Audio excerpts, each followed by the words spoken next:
비판과 자기 성찰이란 제목으로 산상수훈 마지막 장 말씀을 여러분과 함께 나눕니다. 설 연휴가 끝나고 본격적으로 2022년 새해가 시작이 되었습니다. 입춘이 지났고요. 벌써 봄 소식이 꿈틀거리고 있습니다. 신년의 계획과 결단이 사그러들지 않기를 주님의 이름으로 축복합니다. 오늘 나눌 말씀은요, 산상수훈의 마지막 단원에 해당되는 말씀인데요, 특별히 대인관계에 있어서 아주 중요한 말씀이라고 생각할 수 있습니다. 비판과 자아성찰입니다.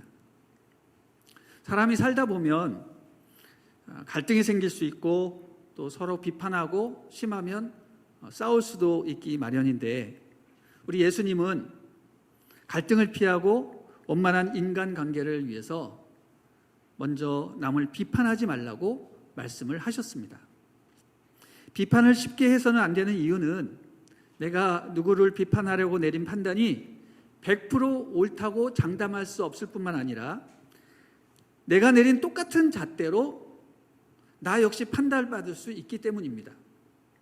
예수께서 비판하지 말라고 하신 이후에 드신 그 예화를 보면 더욱 확실히 알 수 있습니다.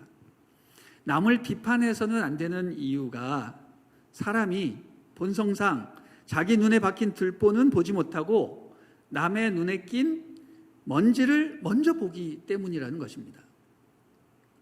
이 비유를 들어보면 우리 예수님은요, 참으로 비유와 예시의 천재시구나 그런 생각을 하게 됩니다. 우리 주님은 예화나 비유를 드실 때 어렵고 추상적인 설정을 하신 적이 없습니다. 늘 우리 생활에 실제적으로 일어나는 일들, 어린아이부터 어른까지 삼척동자라도 다 알 수 있는 쉬운 사건들을 통해서 심오한 하늘의 비밀들을 깨닫게 해주시고 계십니다. 예수님께서 공생애 전에 무슨 일을 하셨죠? 목수 일을 하셨습니다. 그러니 그분이 얼마나 목재에 관해서 전문가이시겠습니까? 오늘 우리가 읽는 이 티라는 그 눈에 낀 티, 이 티라는 그 단어는요, 톱밥을 말하는 겁니다.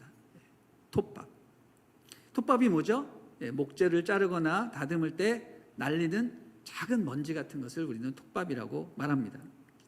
요새는 목공소에 가면 다들 투명 고글을 쓰고 작업을 하지만 불과 몇십 년 전만 하더라도 목공소에서 목수들은요, 티끌이 눈에 들어가는 것을 마다하지 않고 작업을 했습니다. 그러다 보니 때로는 눈에 톱밥이 들어가 고생하고, 심한 경우에는 눈이 벌겋게 충혈되어서 부어서 동료에게 다가가서 야, 좀 일로 와봐, 내 눈 좀 불어봐 하면서 눈을 크게 이렇게 띄워주면서 바람을 불곤 했습니다. 예수님께서는 바로 이 목공소에서 흔히 일어날 수 있는 생활 예화를 사용하시면서 하늘의 교훈을 알려주시고 있다는 거죠. 우리 3절부터 4절 한번 읽어주시겠습니다. 시작. 어찌하여 형제의 눈 속에 있는 티는 보고 내 눈 속에 있는 들보는 깨닫지 못하느냐. 보라, 내 눈 속에 들보가 있는데 어찌하여 형제에게 말하기를 나로 내 눈 속에 있는 티를 빼게 하라 하겠느냐. 자, 어떤 사람이 남의 눈에 티끌이 껴 있어서 그것을 빼주려고 막 노력을 하는데 어떻습니까? 이게 잘 안 빠지는 거예요. 아무리 불어도 이게 안 나가는 거예요. 그러니까 어떻게 합니까? 너무 답답한 나머지 손으로 직접 눈을 만져서 그것을 빼내려고 했던 것입니다. 그런데요, 여러분, 참으로 우스꽝스러운 일은 그 남의 눈에 티끌을 빼려는 사람의 눈을 보니 그 사람의 눈에는 들보가 들어가 있는 거예요. 여러분, 이게 얼마나 웃긴 얘기입니까? 제가 표현이 서툴러서 웃기지 않을 뿐이지, 예수님이 이 얘기를 하셨을 당시 사람들은 아마 다 배꼽을 잡고 웃었을 것입니다. 엄청 웃긴 얘기인데 생각해보면 뼈가 있는 얘기죠. 여러분, 눈은요 아주 예민한 신체 기관이기 때문에 거기에 함부로 손을 대거나 더러운 옷깃으로 그것을 비벼서는 절대 안 되는 것입니다. 그런데 사람들은 그 눈이 자기 눈이 아니라고 거기에 톱밥이 끼었다고 함부로 그 더러운 손을 막 대거나 또 인정사정 없이 냄새나는 입김을 그 눈에다 마구 불어대죠. 그런데 그 사람의 눈에는 정작 뭐가 있어요? 들보가 박혀 있다는 거예요. 생각만 해도 엄청 웃긴 얘기고 동시에 이율배반적인, 앞뒤가 안 맞는 이야기인 것입니다. 이 말씀은 자기의 커다란 잘못은 보지 못하고 남의 사소한 잘못에 화내고 지적하는 사람의 잘못을 빗대어서 표현하신 겁니다. 이 말씀의 핵심은 뭐냐? 남의 조그만 잘못을 지적하고 비판하기 전에 나 자신부터 돌아보라는 것입니다. 누구든 범할 수 있는 작은 실수와 결함을 고치려고 비판하는 자의 그 마음에는요, 자기 자신만이 선하고 옳다라는 그런 교만이라는 죄가 들보처럼 눈 안에 박혀 있을 수 있다는 겁니다. 그러므로 남을 비판하기 전에 자신을 먼저 돌아보고 성찰하는 게 매우 중요하고요. 또 함부로 남을 비판했다가는 그 기준으로 동일하게 내가 판단받을 수 있다는 사실을 알아야 하는 것입니다. 여러분, 일단 남을 비판하면 어떤 일이 벌어집니까? 1차적으로 그 비판받은 자로부터 비난을 받게 되어 있습니다. 궁극적으로는 무슨 일이 일어납니까? 모든 것을 판단하시는 우리 심판주 하나님께서 마지막 날에 내가 내린 판단이 정확한 것인지 그런 것인지 그것을 판단하시게 됩니다. 여러분, 사람의 판단이야 참아낼 수 있는 것이겠지만 하나님의 판단을 여러분 어떻게 견뎌내시겠습니까? 그것은 아주 무서운 것입니다. 그래서 우리는 판단을 해서는 안 되는 거죠. 그런데 실제로 누군가의 눈에 티끌이 들어가면, 이물질이 들어가서 괴로워한다면 어떻게 해야 되겠습니까? 그것을 빨리 빼내야 되겠죠. 또 어떤 사람의 실수가 계속 진행이 된다면 그것을 그냥 못 본 채 해야 되겠습니까? 그것을 시정해 줘야 되지 않겠습니까? 이 부분에 대해서 예수님께서 어떻게 처방을 내리시는지 한번 보도록 하겠습니다. 5절 말씀 읽어보겠습니다. 시작. 외식하는 자여, 먼저 내 눈 속에서 들보를 빼어라. 그 후에야 밝히 보고 형제의 눈 속에서 티를 빼리라. 여러분, 눈에 먼지나 톱밥 같은 것이 들어갔다면 그것은 남이 결코 빼내줄 수 없는 것입니다.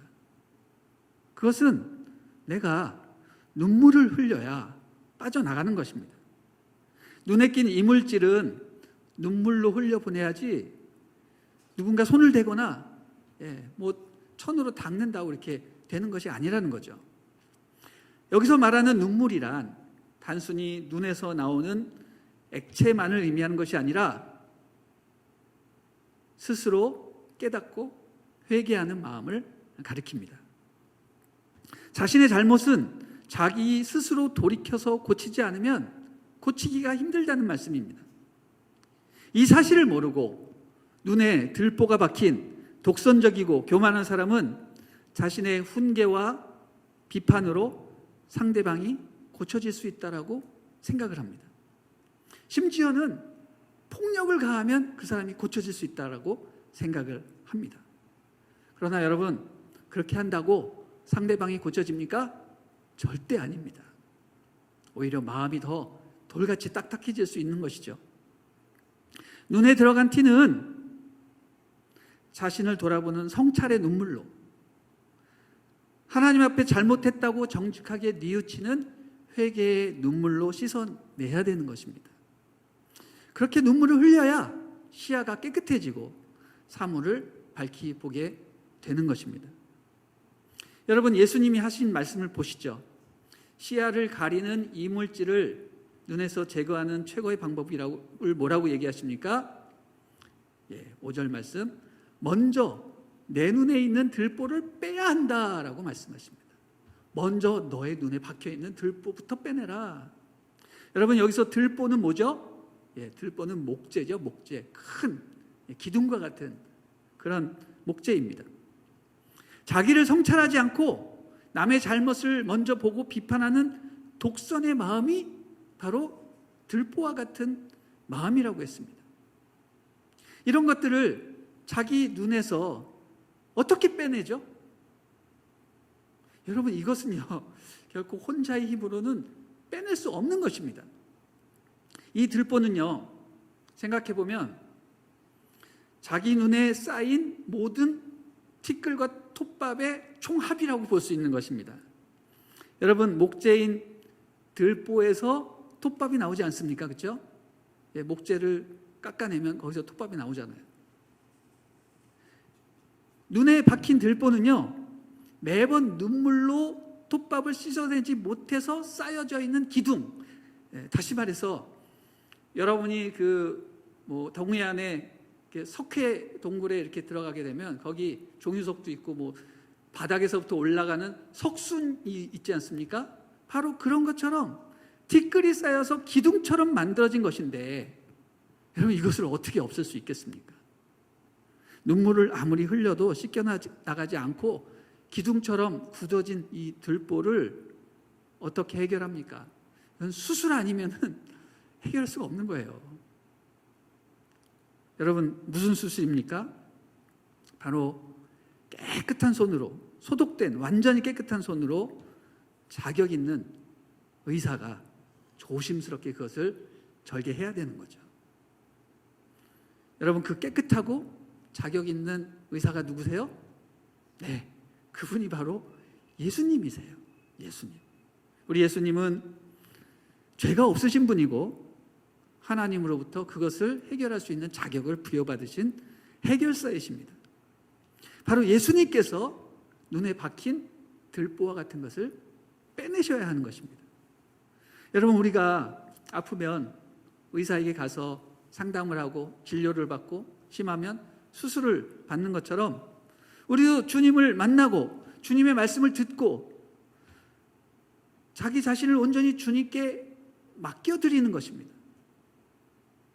그러면 주님께서는 우리의 모든 들보와 같은 것들을 뽑아주시고 또 그동안 막혀있던 눈물샘도 뚫어주시는 겁니다.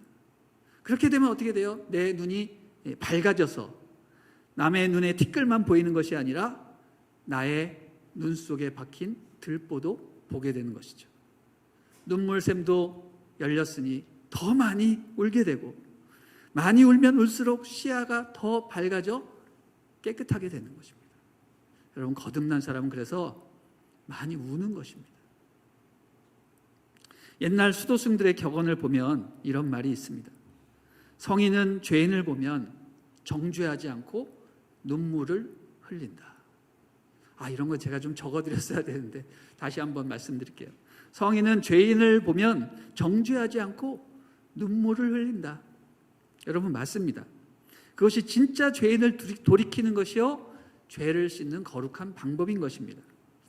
성인들이 죄인을 보고 왜 눈물을 흘렸겠습니까?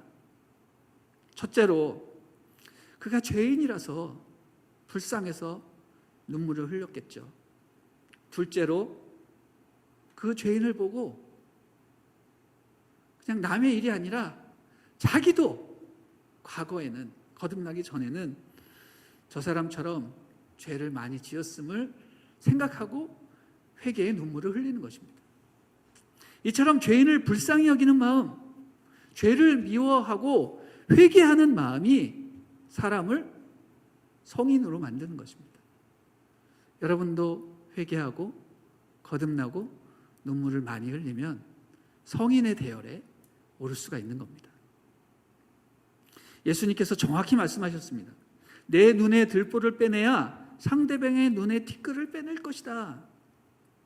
여러분, 이 말은요, 남의 문제를 해결한답시고 먼저 나서지 말고 자기 자신부터 하나님 앞에 회개하고 엎드리고 돌이키면 그 모습을 보고 상대방이 감동을 받아서 자기의 죄를 회개하게 된다는 얘기입니다. 심오한 말씀이에요. 사랑하는 여러분, 그러므로 남을 판단하기에 앞서 자기 자신을 먼저 돌아보시고 성찰하십시오.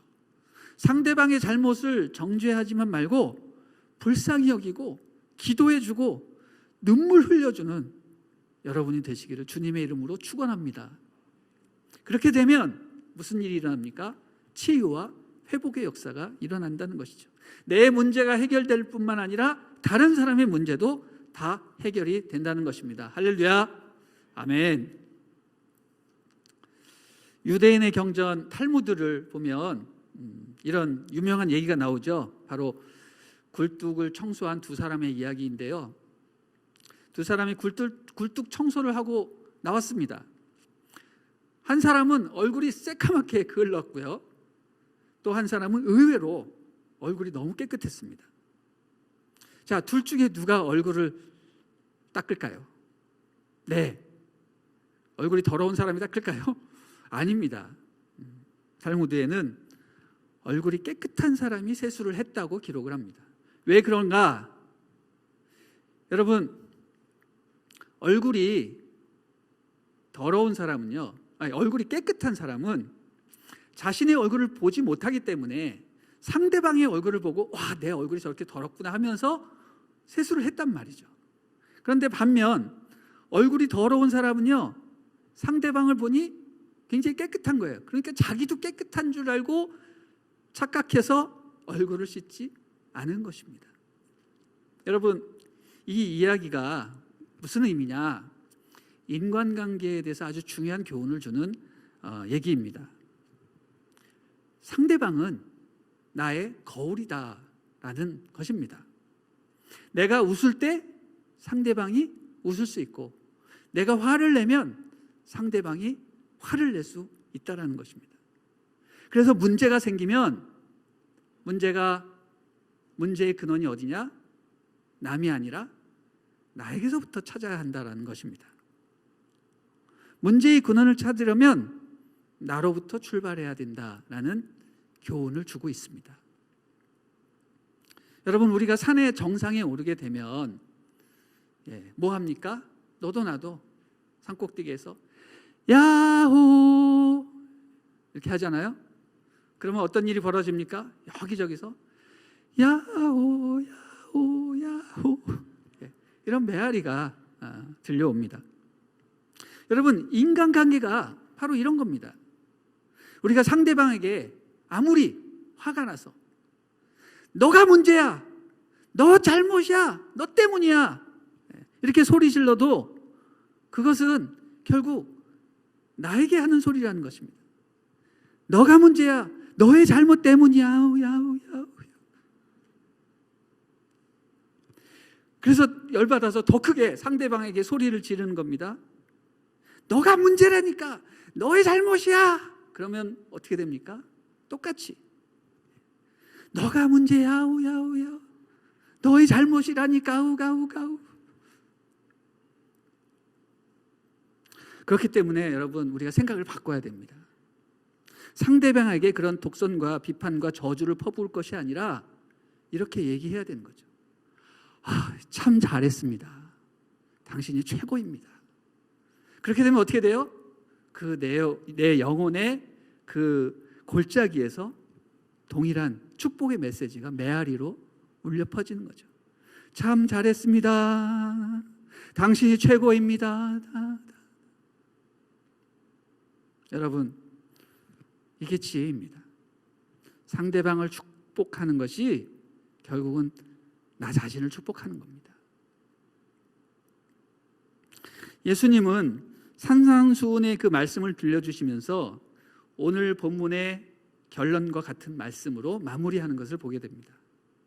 인간관계의 최고 정수라고 하여서 많은 사람들이 이 말씀을 인간관계의 황금률이라고 정의를 했습니다.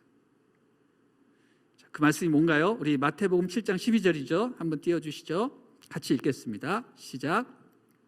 그러므로 무엇이든지 남에게 대접을 받고자 하는 대로 너희도 남을 대접하라. 이것이 율법이요 선지자니라. 할렐루야. 이 말씀이 맞습니다. 진리입니다. 내가 대접받고자 하는 대로 남을 대접하면 반드시 관계는 개선되고 좋아질 것입니다. 남을 비판하기 전에 자기를 돌아보는 사람은 결코 비판을 받지 않을 뿐만 아니라 다른 사람들의 잘못도 고치게 하는 놀라운 역사가 일어나게 되는 것입니다. 결국은 그런 사람은 다른 사람들로부터 존경을 받게 되는 것입니다. 할렐루야. 아멘. 자, 우리 6절 읽어보도록 하겠습니다. 6절 시작. 거룩한 것을 개에게 주지 말며 너의 진주를 돼지 앞에 던지지 말라. 그들이 그것을 발로 밟고 돌이켜 너희를 찢어 상하게 할까 염려하라. 아멘. 자, 오늘 이 6절 말씀은요, 오늘 본문과 좀 동떨어진, 좀 상관없는 그런 말씀으로 느껴집니다. 그래서 보통 6절을 1절부터 5절과 연계시키지 않고 따로 떼내어서 설교하기도 하고, 또 어떤 성경학자들과 또 연구가들은 이 6절에 나오는 거룩한 것, 진주, 이런 것이 복음이다, 이렇게 해석을 하기도 합니다. 진짜 이 말씀은 복음의 소중함을 강조하는 말씀이다라고 생각해도 결코 틀리지 않는 맞는 말씀입니다. 그런데 오늘 본문과의 연계성을 생각해 볼 때 이 거룩한 것, 진주를 다른 의미로 해석할 수 있지 않을까 생각을 해봅니다.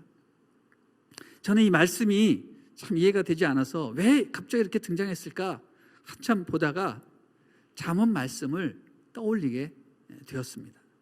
잠언 말씀 한번 보여주시죠. 잠언 9장 7절부터 9절입니다. 시작.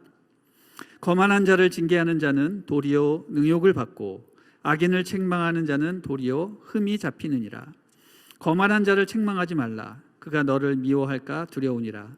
지혜 있는 자를 책망하라. 그가 너를 사랑하리라. 지혜 있는 자에게 교훈을 더하라. 그가 더욱 지혜로워질 것이요 의로운 사람을 가르치라. 그의 학식이 더하리라. 아멘. 자, 우리 주님께서는 분명히 앞부분에 결코 비판하거나 판단하지 말라고 하셨는데, 이 6절 말씀을 보면요, 거룩한 것을 개에게 주지 말고 진주를 돼지에게 던지지 말라고 하셨습니다. 다시 말해서 거룩하고 귀한 것을 아무에게나 주지 말고 잘 판단해서 그것을 받아들일 만한 사람에게 주라고 하셨습니다. 그렇게 하지 않으면 아무리 좋고 거룩한 것이라도 너희에게 해가 될 수 있다라고 경고하신 것입니다. 여러분, 앞에서 살펴본 대로 주님은 관계를 위해서 먼저 비판하지 말고 자신을 돌아보라고 하셨는데, 여기서 비판하지 말라라는 것은 판단 자체를 금하신 것이 아니라 상대방을 비방하기 위해서 판단하는 것을 금하신 것을 알게 되는 겁니다. 주님은 오히려 올바른 관계를 위해서 제대로 생각하고 판단하라고 말씀하십니다. 여러분, 그러면 여기서는 무엇을 판단해야 되나요? 나의 조언이 저 사람에게 과연 먹혀 들어갈까? 내가 훈계를 하고 싶은데 이 훈계가 과연 저 사람을 고칠 수 있을까? 이런 판단과 생각을 해야 한다는 것입니다. 아무리 좋은 말이라도 그것을 받아들이지 못하면 아무 소용이 없는 겁니다. 오히려 더 해가 될 수 있다라고 말했으니 훈계와 판단은 삼가해야 되는 거죠. 그렇습니다. 잠언 말씀처럼 거만한 자, 자기밖에 모르는 자, 이 마태복음에서 말씀하시는 눈에 들보가 끼어 있는 자에게는요, 거룩한 조언이나 훈계 그리고 비판을 해서는 안 되는 겁니다. 왜냐하면 그것이 오히려 해를 주기 때문입니다. 오직 누구에게 그런 얘기를 할 수 있는가? 그것을 받아들일 수 있는 자, 지혜로운 자에게 그것을 전하면 그들은 그것을 받고 복이 되게 하고 관계를 더욱더 돈독히 하게 되어 하나님의 의를 이루게 된다는 것입니다. 저는 이 말씀을 읽으면서 저와 여러분이 모두가 지혜로운 자, 남의 판단을 너그러이 수용하여 약을 먹고 병이 나은 것처럼 남의 훈계를 자신의 발전으로 귀하게 사용하는 자가 되었으면 좋겠습니다. 그런 자가 되기를 주님의 이름으로 축원합니다. 자, 오늘 말씀을 정리하겠습니다. 우리가 신년을 맞이하여서 산상수훈의 말씀을 듣게 되었는데, 자, 우리가 오늘 배운 것이 무엇입니까? 대략 3가지 말씀드릴 수 있습니다. 첫 번째, 누구든지 대접받고자 하는 대로 남을 대접하라. 그리고 비판하기 전에 먼저 자기를 돌아봐라. 그리고 좋은 말이라고 다 할 것이 아니라 상대방을 가려가면서 해라. 훈계는 들을 만한 사람의 것이다. 자, 이런 말씀입니다. 자, 이런 관계의 소중한 법칙들을 잘 배우고 익혀서 모두가 대인관계에서 승리하시고 2022년 하나님 앞에 아름다운 관계로 영광 올려드리는 우리 모두가 되기를 주님의 이름으로 축원합니다.